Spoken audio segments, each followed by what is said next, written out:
How do you know if your adrenal function might be the cause of something that you're experiencing, some sort of condition? How do you know that that's where you need to start?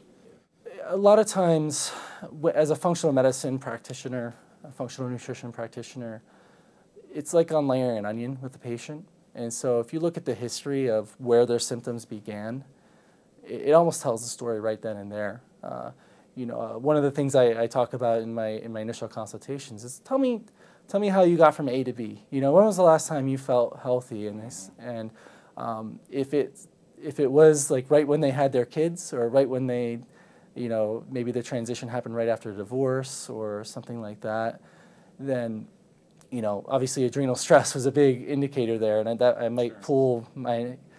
I'm going to lean more towards that end. So there's that side. So from a diagnostic standpoint, there's things to look at. What came first, because that's going to be the bigger driver.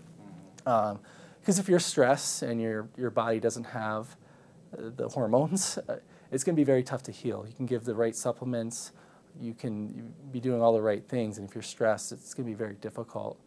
Your body's concerned about running away from the tiger. It's not worried about reproducing. It's not worried about healing your organs. It's not worried about scavenging for cancer cells and so forth. And so it can be, it has all these wide-reaching effects.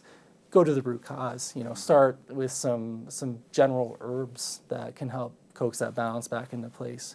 Revisit your lifestyle, your coffee intake, your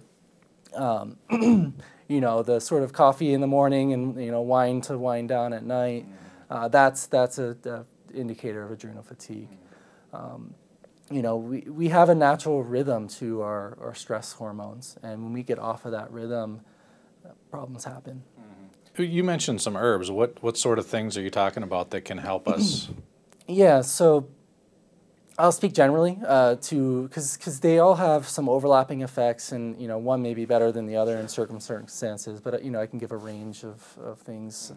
They're known generally as adaptogens, and these are herbs that help you to adapt to your environment. And they're interesting because they're very safe. They work in if you're in hyperdrive, they can help bring you down. If you're too low, they help bring you up. And so it has this general coaxing effect where you can get some natural energy without turning to coffee and getting that jittery high. These are things like ashwagandha, holy basil, very popular herbs, ginseng, both Asian ginseng, American ginseng, and often combined with some other herbs like cordyceps, which is actually a mushroom extract, which works very well with some of these herbs, and it almost has a multiplier effect on these herbs because they can be gentle, and that's what you want, at least initially, so that that, okay, yeah, I am a candidate for something a little more aggressive, instead of turning to that more aggressive thing foremost.